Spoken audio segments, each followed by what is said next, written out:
राजन साळवींना पक्षात प्रवेश देण्याआधी शिंदे विश्वासात घेतील, शिंदेसेनेचे आमदार किरण सामंत यांचं वक्तव्य.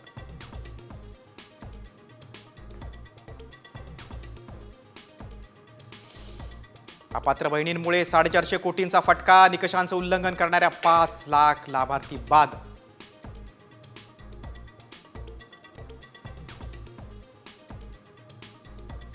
लाडकी बहीण योजनेअंतर्गत मृत्यू झालेल्या महिलांचा लाभ बंद करण्याचं सरकारपुढे आव्हान, माहिती गोळा करण्याची ग्रामसेवकांवर नवीन जबाबदारी.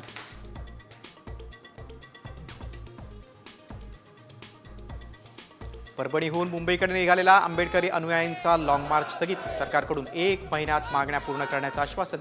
बोर्डीकर धसांची यशस्वी शिष्टाई.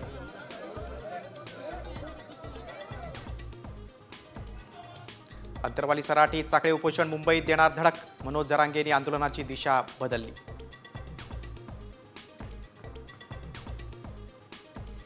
नांदेडमध्ये आश्रमशाळेतील 59 विद्यार्थ्यांना जेवणातून विषबाधा, महात्मा फुले निवासी आश्रमशाळेतील घटना.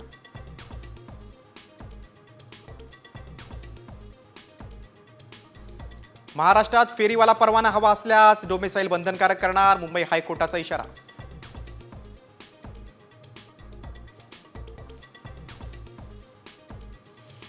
बारावी परीक्षेच्या हॉल तिकिटावर विषयांचा घोळ, कोल्हापूरच्या विमला गोयंका कॉलेजचा अजब कारभार.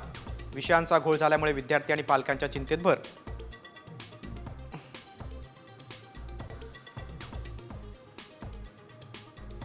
मागे एकादशी निमित्त विठ्ठल रुक्मिणीची नित्यपूजा संपन्न, पंढरपूरमध्ये जवळपास 4 लाखांहून अधिक भाविक दाखल.